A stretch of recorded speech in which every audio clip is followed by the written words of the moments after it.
What is up, y'all? We're here for our midweek alchemy message where we are unpacking this week's spiritual lessons and our approach to how we are moving through them. So, oh my gosh, first of all, I'm so elated and tired and excited. This was my Friday and I have 2 days off ahead of me, and for the last 2 months I've been working 6 days a week, and I've had so many social obligations and adulting and errands and chores, and I don't really have anything for the next 2 days. I've never been so grateful to hermit out. So yes, I pray for sunshine because I need some concentrated time in nature, just being in the void. And what do you know? We have the void from the Wild Unknown Alchemy deck, followed by fog or nebula,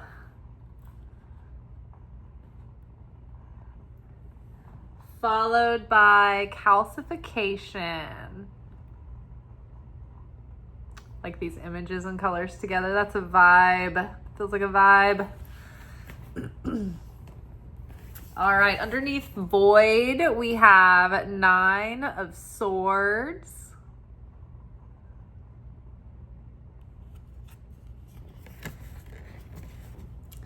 Underneath fog, we've got 9 of Wands.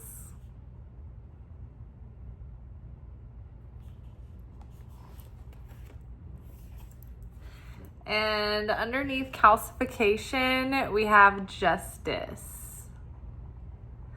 Oh man, I'm laughing because this is a delicate shirt. I was like, I need another shirt for work, and everybody that I work with, we all have these funky wardrobes, but they're all clothes from the back of our closet because no one wants to buy work clothes because they'll smell like restaurants. So anyway, I was like, I need another shirt, and I just opened this trunk, and this shirt was just in the to make a quilt with fabric pile. I'm like, how could I not love this shirt? How can I not be wearing this shirt? But it's so delicate, the fabric, that when I hunched over to put on my boot, I busted the back. But it wasn't as bad before work. It was just pretty subtle. But then when I took my boot off, I got a bigger bust. So I'm gonna have to sew it up. But yeah, I'm laughing at myself. So just falling apart. Okay, so in context to the weekly energy that we get from the daily Zohar portions that are the commentary on the daily Torah portions, I feel like our lessons are usually aligned with that because the collective soul, the collective consciousness is always going through the energetic influences that the daily Torah portion is given to us to help us through. And every year, every 365 days, we go through, think of it as almost like a clock, right? And every day is its own hour of the year. And every hour has this signature energy to it. And theoretically, in an entire year, we could correct our entire soul tikkun. So what is tikkun? It's like our soul's karma. It's the correction, the perfection of the soul.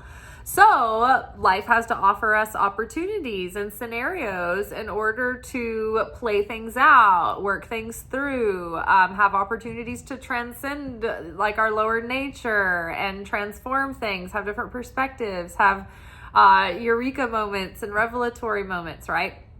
So every day of the year provides this cyclical opportunity of this energetic signature that gives you these opportunities to take you through the different aspects of the soul. So this week's portion, so our readings are usually right in alignment with the Torah portion of the week.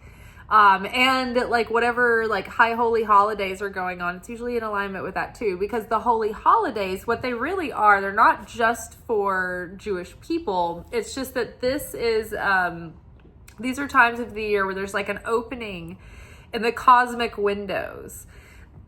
And we are exposed to a certain quality of God, of the radiance of creation, of the creator. And the more like conscious we are of that, and the more we understand like how to connect with that, and we do actions to connect with that energy, then the more we absorb and the more we like ground in and then embody, and that becomes like an up level, like it up levels our soul. So it's not set aside for like only Jewish people. It's just that Jewish people are the chosen people who know about these things. They have this covenant and this relationship directly with God. And they know how to keep these, the mitzvah, and to keep the rituals, and what these deep meanings behind these actions in the rituals are and what they do. So in Kabbalah, for instance, I study Kabbalah with the Kabbalah Center, Kabbalah.com. And it is, I would say, probably mostly run by Jewish people, but there's all kinds of people from all over the world that are Kabbalah students. Like all religions, even agnostic and atheist people, like people of all different beliefs study at the Kabbalah Center.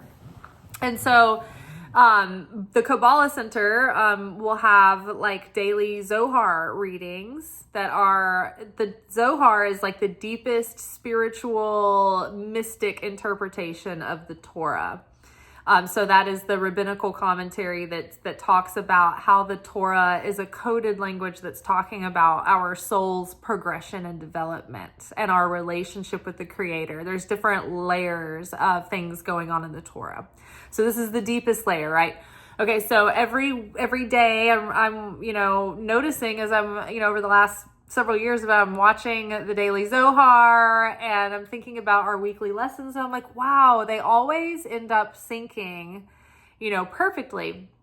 So this particular week, we are in week 6 of 7 of the counting of the Omer. Now, during the high holy holidays, we're exposed to this light, this radiance, this energy. It's like we're solar panels and we're absorbing the sunlight, right? We're absorbing the light of the Creator.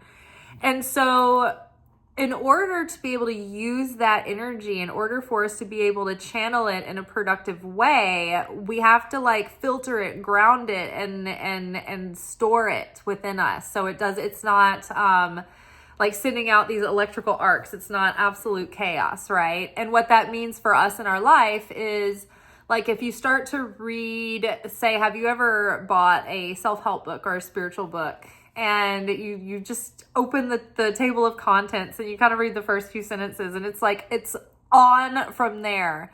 The moment you tell the universe, like, I want to work on this, it's like life just starts bringing you annoyances and triggers and opportunities for you to deal with whatever that subject is, right? So same. So what happens is that after the holiday where we absorb the light, we usually go through a period of time, a symbolic number that's usually like associated with the levels of the soul in some way. Sometimes it's days, sometimes it's weeks, but there's a period of time set aside after these events that take place that usually take us through like a series of of challenges or of experiences that allow us to kind of ground this energy in to the different dimensions of our soul and like pass the test and get the talisman kind of, and like get the coin, boop, boop, boop, and then we big Mario, right? Does everybody think that makes sense? So after Passover is like the mega holiday of the year.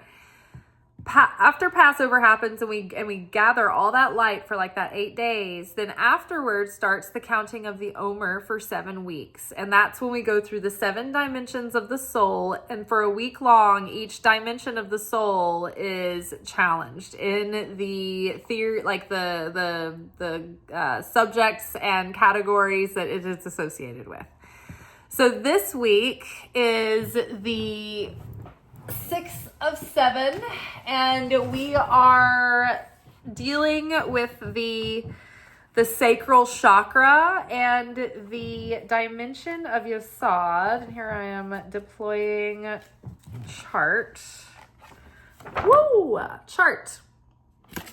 So this is the material realm down here, Malchut. This is where the multiverse is. This is where our galaxy, our universe, our Earth, everything is here, right? It's not just Earth. It's the whole material physical realm. Then everything up here is the non-physical realm. It's not even the unmanifest. This is the upper realms. This is the spiritual realm. This is everything that is non-physical. And then up here is the void, the unmanifest, the great sea of nothingness. And then just above the beginning of the spark that brings forth creation, there's a sea of endless light. Okay? So this is the dimension that we're dealing with this week, Yesod. This is also associated with the sacral chakra, because while this is a map of the cosmos and the universe and all of creation, this is also a map of the Godhead, so the different aspects of God laid out. And this is also a map of the human soul. And you can lay it over the human body and like it corresponds with the body. So Yesod corresponds with the sacral chakra, which is associated also with the astral realm. So everything that comes into physicality, everything that is manifested from the previously unmanifest, from the non-physical, comes from this sort of portal here, this realm, this storehouse. So this is also called the foundation. But this is the storehouse of everything that ends up becoming physical, including where souls pass through to come and go in death and birth. So all of our blessings come from here. All of our ideas come from here. Even our dreams come from here. This is the place where the dreams happen, and where when we have an imagination and we have a vision, that creates a thought form that happens here. So collectively speaking, all of the imaginary like ghouls and monsters that we all collectively have made up in our archetypes, they probably exist here. Like things like that where we all decide on something in the collective subconscious, they end up becoming thought forms that live here. So this is the dimension, and the assignments this week that correspond with this dimension that we are awakening and correcting in our soul is our ability to connect with God fully so that we can receive our blessings. It's like being able to, it's like when you need to put gas in your tank, you need to be able to put the nozzle in the gas tank, right? So we need to be able to connect with the Creator in order for this pipeline to be connected, for protection and provision and opportunity and flow, everything to flow through into our lives for us to get these blessings. So the more that we share affinity and closeness and oneness with the Creator, the more we are protected, the more we are blessed, the more we are abundant, and the more fulfilled that we feel. So how do we do that though? We have to stay in the mindset and the energy of the Creator and in a state of joy and peace and goodness and fulfillment. And so how do we do that? Because there's all of these threatening, things around us, right? We see all these things that threaten our security and make us worry, and we have to, toil to make bread. So how do we just stay in the state of fulfillment? So that's the challenge this week, is that God invites us to be in a state of prayer and optimism and hope, and wants to be in this perfect connection with us. And so it's the challenge is to keep our consciousness aware of the certainty that God is always with us, that we're never abandoned, we're never by ourselves. Like, God is with us and God loves us, and God is here like eternally and unconditionally sharing and pouring forth to us. And the more we can trust and have certainty in that, even though we may not understand how or why things are playing out, but we can just trust in that one idea, that simple idea, that actually, as long as we keep our hearts pure, do good, trust in the Creator, stay connected with the Creator, then like no harm can come to us. It puts all of this protection and favor around us. And even though things might seem like there's like obstacles on the surface, it's like they're detours that are like kind of moving us into place and into the right direction. So we can trust in that. So we are in this time of challenge, but we're like on the verge of being up leveled. Like it's like this growth spurt that's about to happen. And so right before a sudden surge of growth and evolution, the universe, the cosmos, it puts pressure on us. So right now, this 9 of Wands with the void, to me, speaks directly to the feeling of disembodied anxiety and ennui and edginess and anticipation of feeling like you're going to go crazy if something doesn't change or something doesn't grow or something doesn't shift. But also you feel wild with excitement because you feel like any minute something could happen. And so you're sort of crawling up the walls inside of yourself because you're like, I don't know what to do with myself. There's so much energy building. I have this disembodied anxiety. I feel like I should be doing something, but I don't know what. Like, I feel like you just feel all of this expansion coming and this pressure, but it's like we don't know what to do with it, right? It's like that feeling during puberty before like you can drive, but you want to be free and you want to like go do all these things and you're just so pent up and bound and angsty. That's kind of this moment we're in right now. So 9 of Swords, I don't know if I said 9 of Wands, but it's 9 of Swords, is that feeling of restlessness. Many times it talks about sleepless nights and just being worried. This character, like she's got all the eyes on her, and I just feel like I just keep hearing this, the Tupac, all eyes on me, but like feeling like all eyes are on me. Everybody's watching me. Everybody's waiting to see, what am I going to do? Is anything going to happen for me? Am I going to fail? Am I going to succeed? Like, you know, there's pressure, there's expectation, like there's just so much hyper self-awareness, but like not true presence here, because it's coming from like this like kind of nervous insecurity, right? We don't know what the next chapter is bringing us because we've all come through like a few years of a season of just like clearing the decks and starting over and becoming new people and moving into new seasons of our life. So everything is like blossoming and things are being birthed. We're in this like cosmic moment where we're going into labor, right? So we're starting to feel the contractions and the labor pains, but we don't quite know what we're birthing through yet, right? And so we've got the void here, up here, and the creation process is happening. And I think that when we get into that state, when we can let go of this anxiety and trust the Creator, then that is going to unblock the flow of everything coming through and things manifesting very rapidly. The challenge right now is to overcome this anxiety and push through this fog. There has been, so I think about 2025 so far, and it's been really crazy. And so it's funny too, because I need to watch May and the 2025 prediction series, but so far all the months, and I filmed this in 2024 in the fall. So I didn't know what 2025 was going to be like yet.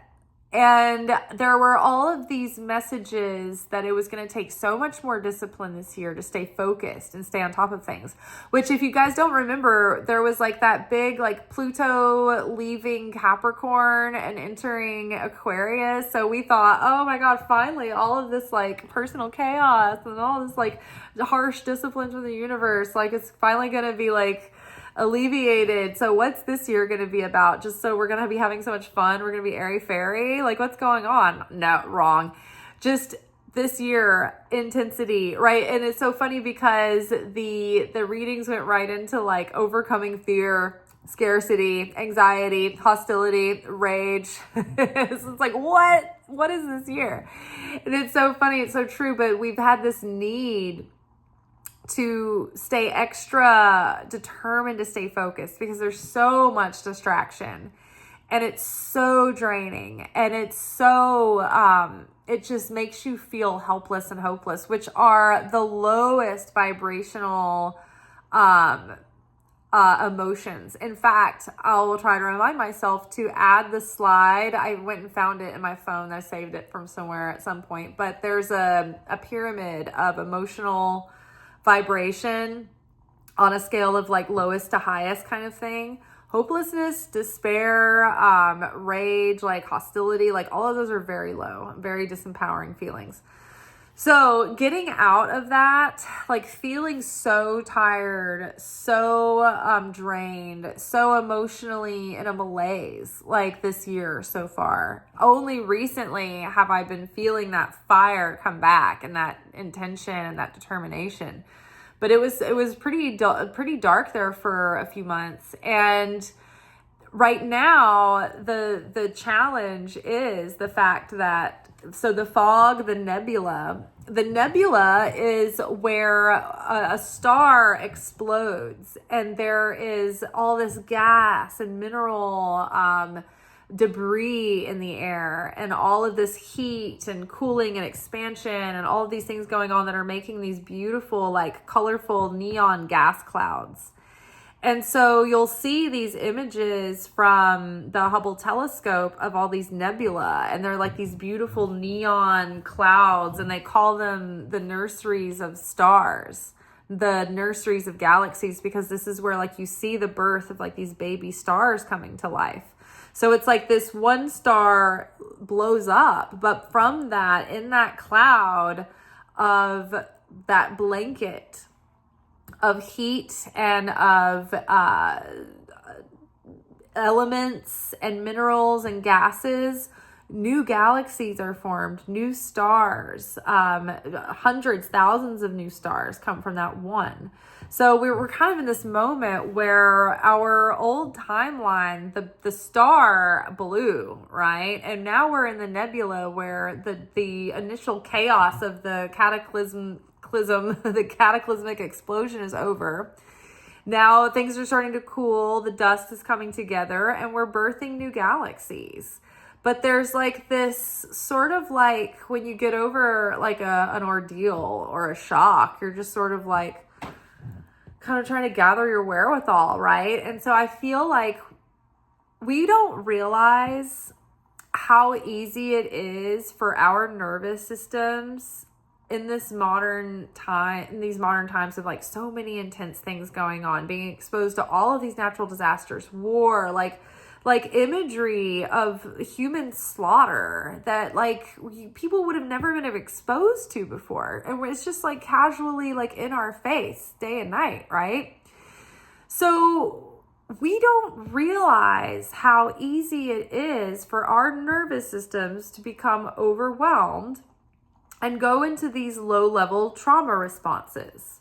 Now, this isn't trying to like casualize this and take like true trauma away from people who've been through intense trauma. It's a spectrum, but we're just talking about like our nervous system doesn't have context. It doesn't care about what happened to somebody else. All it can take and understand and process is what is happening to it. So when our nervous systems become overwhelmed, they can go into like a low-level trauma response. And so, for instance, what that might look like is low-level freezing, might look like trying to get things done, sitting down at your computer and then just like spacing out too much, or like you go and you try to like get work done, but like you're not very productive. Like it just doesn't, like you get sidetracked, you go down wormholes, you can't get like a good juicy work session out. You might be avoidant or procrastinate. Flight might look like avoidance, or it might look like escapism, or, running from the issue at hand and going to do all these other things. There's the fawning. So trying to overboard to make everything perfect. And then you get lost in perfectionism and you don't push the needle forward. You can get limerent and ruminate and obsess. So there's all these things where your mind just shifts into, I am overwhelmed, I'm shutting down in some ways, and I'm trying to repair myself, and I'm reaching for any defense mechanism that I can. And you also might be craving sugar when you're dysregulated. The nervous system craves sugar. I mean, I know like the servers that I work with, like we aren't smokers, but like we will freaking murder some candy during our dinner shifts, or when we're like, in the busy part of the night. Ooh, I got a little bit of poison ivy when I was like harvesting my mushrooms yesterday, and I'm scratching, but I put tape over the itchy so it doesn't spread.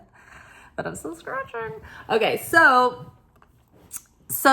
we crave sugar, right? So be aware that your defense mechanisms, like your subconscious defense mechanisms, may be triggered. And so that might be sending you into like patterns, because your subconscious is sending you through your subconscious programming, the old reflexive things that you used to go through. See, 9 of Wands is here. 9 of Wands is about finally breaking those patterns, being in like the last stretch, putting in that last ditch effort to push through and overcome and break the cycle, right? This woman has taken a walk through the woods, and she got off the trail, and now she's like surrounded by thorn bushes. I don't know if we've got any woods people out there, but if you know, all right? You can get like buried and surrounded in these thorn bushes like really quickly. And then you're like getting stuck in them, and your clothes are getting all ripped up. See, she's like not gonna give up. She's pushing through. She's not afraid of just saying, you know what? Fuck it. Like the thorns are here. I'm not going to sit here forever and just to avoid the thorns. So I got to push through. I got to push on. So she's got to push herself through that discomfort to get out of the thick of it, and to get to the other side. So there's going to be a need for us to sort of push ourselves out of this fog. And the fog might be one of the ways that we self-sabotage, right? Just before we have a breakthrough, we're getting momentum, then all of a sudden it's like the nervous system wants us to like be in a fog and lose our pace, our stamina, and our momentum and our progress. So we're going to have to bootstrap up and determine within ourselves to just get out of this funk, this fog, this distraction, this like kind of like being ungrounded. Get grounded, get focused, get your intention honed in. And what's going to help with that calcification is the fire that you put an element through in order to break it down and change it. And so that fire is coming back, and the fire that is going to give us that determination and perseverance to push through and to really transform, and to have the excitement and the passion to really get back in there and make an effort. But that transformation, all the challenges that are happening that are putting us through the fire, walking us through the fire, that are giving us that trial by fire, that's doing that chunk of like soul correction and change that needs to occur right now to get us to that next level. that's evening out the karmic scales here. We had justice show up Monday as well.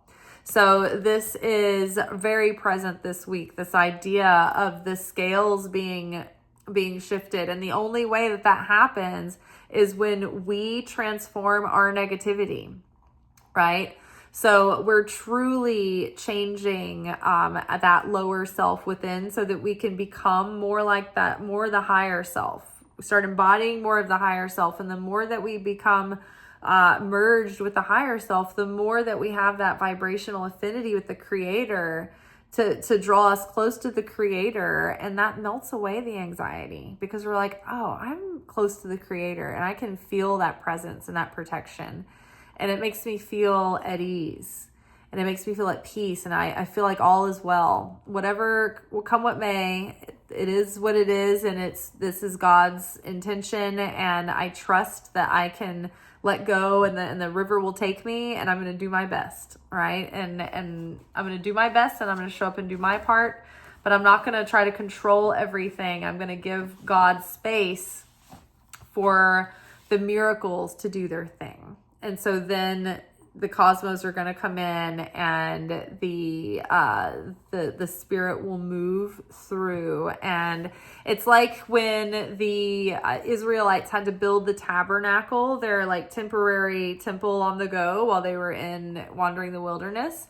They didn't necessarily know how to construct this thing. They all just left slavery. They didn't have like their architects and their foremen and all of their shit together. So they had to kind of makeshift this thing out in the wilderness. And the way that the Torah describes it is that they initiated the work, but then the work took over and the temple kind of finished itself. So that's like God moving through the situation. It's like we show up and we're willing and we give the vessel to work through us. But then ultimately the spirit moves through and that the spirit is really what gets the job done in the end. So we give that tiny opening of a needle, that willingness, that openness for spirit to come through and move and make changes within us. And then we trust that the ball will roll and will gather momentum and speed. And then as we change and as we transform, I'm feeling change, opportunity, blessings coming in, long-awaited dreams and goals and manifestations. So I feel exciting things coming. So yes, it has taken us kind of like months to get here. It feels like this year has been such a struggle and a push against like an unmovable force. And also it's felt like so much like the grief cycle of just all of the energy in the world right now. But I think that I'm finally getting my footing. And I think that I feel that some of us are as well. And regardless of the circumstances that are playing out there, we have to find our grounded center and our ability to find our well-being and our peace and our joy within whatever all that is. We build this force field around us when we draw close to the Creator in prayer and in studying the Torah and thinking about the Creator, then knowing that the Creator is with us and trusting that the Creator, spending time with the Creator and using our prayers to ask for help, like that puts us in a bubble of protection. And our experience starts to morph and shift because of that. So, all right, you all. Well, tomorrow we will be back for our weekly romance, oracle, and tarot reading. Until then, be good, but not too good. Ciao.